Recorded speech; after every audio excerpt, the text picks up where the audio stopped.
Wales lampanin Birmingham atangin kan fak me kani car kan banga kan fa nei khop maya kan driver hi Mr. Lakia ani ya hi Indian vek kan ni ani hi Punjabi ni ya kum som le patli driver ani to ni ela ma yan Birmingham ma yan 18 years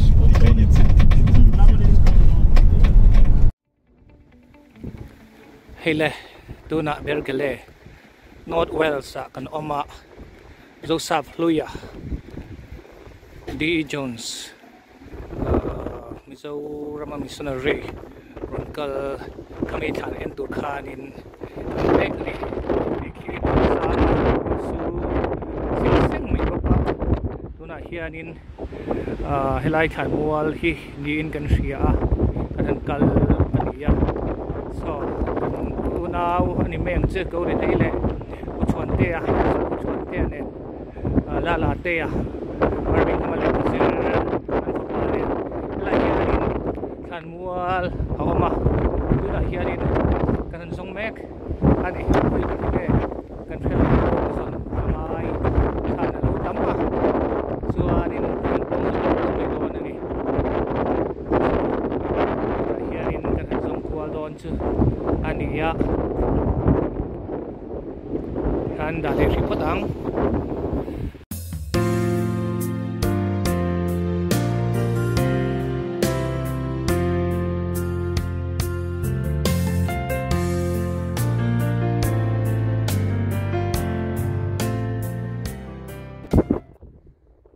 tu na hianin hei kan song sel ni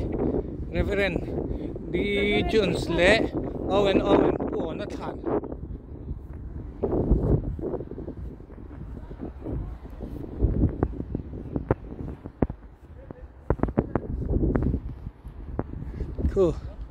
khu lại cô chuan te chuan muta a so Reverend D. Jones David Evan Jones than chu ni he pa hi missionary Mizoram ronkal sangkhat zariat sungwa pisari aizo lu ogas ni samthum pakhat aizo la ron luta pubuang ale sap upate omlain ron thleng mana anni nen khanin thalivel anom mana chuanin pubuang ale sap upain an kalsan nuwa ani hianin hun aron mang chauveya chuanin anu lama Joseph tharan aron troi omboka hianin D. Jones Reverend D. Jones Mizoram missionary ronkal masate zingami ani kantan chuanin iswa Krista aron fin khatu masa te ania wangin hetian thlan tlote po hi an phul hi hiani kini chuanin helai huna kan hankal theidi po hi kan lom hle awan nei kan in ditak zet ani tuna hianin hei uchuan te a oma ko ritai omboka chuan hemizo hianin helai pu ona Reverend Owens omboka KTP din chuak tu in D. Jones po hi thil tam ko frontan atia thana ainzia khichirang in loving memory of my dear husband the Reverend D. Jones, pioneer missionary in Lushai, Assam, India for 30 years, aged 77 years, good and faithful servant, and Catherine Thlân, his wife, who died May 20th, 1950, aged 81 years. This enough for the disciple that he be as his master. To watch a cup mai. Thian wel sa kan oma hey helai mun hi bergele ke pronunciation hi dik chelo mai thei mi pronounce lai tala phelawa chu wangin ain zia da da in ania tuna khanin I hey helai hi Mizoram missionary masa Reverend D. Jones athan kha kan tlo to a tuna thla te kan han lak pui to a tuna hianin Pu Awna anti khami Owens sa thlan kha kan song vele mek ani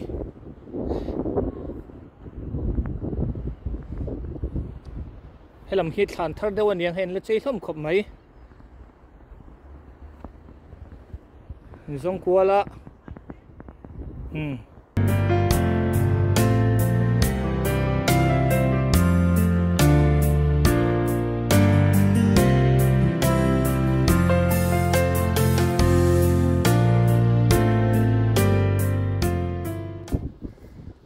hey kan zong zela kan mudon lo mo kan ti to nuwa Pu Awna Reverend Owens apo thlan po kan hule ta tlai kha di John sa thlan kha ni ya solai anung loka sonin Owens po alo ani so man dang tu ni in sa pe wang hey le Owens chu hei hinin kan thri a chan chu i khu mizo muan na kim ti in zia ka ma sengin English hi thil dang deuh ania en trong che ne ka thlo wa chu wang chuanin kan han ring hlel deuh ma se mi hi ni tura kan ngai khumi muan na kim tia khuanin helai huna hetiang trong kan ring lo hei en ko lu ka ngai i tuna hiarin he thlan hi a on khop maya a on tur sa hriu hriu siam chu ang ngama sengin ni e dona oma lunga hian dona oma ma sengin tit tha chu ngai ve hrim hrim ani hi tha e tla hianin kan han muta a thu e ro chu kan chiar to lo mai nga chan chu chiar har deuh y perch Owen kung sang kha som ni pasaria piang sang kha zakua somriat watnia bo hal ai hei chu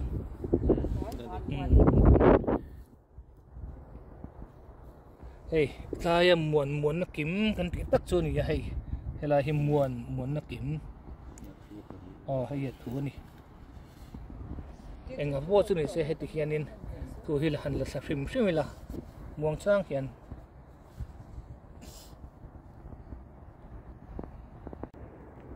ngor ka tum loin ka met povela thing bulung bia kan ni lain kan missionary voice cente kan ramai non tira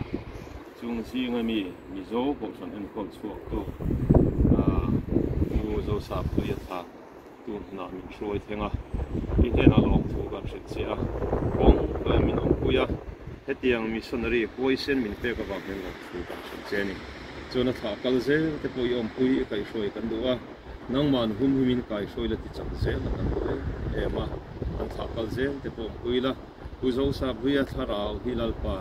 lim takin hena kan ringa nangin cho moi na fam kim lo pe la kan du ni hetiang hun theng the min siam min kai soi ba lo tu kan ri pok che a lalpa kan pathian kan kalzel kai mi se pui la itan kan thei to kan ho le thei turin chak lo pe se kanal pa isu mi no tu se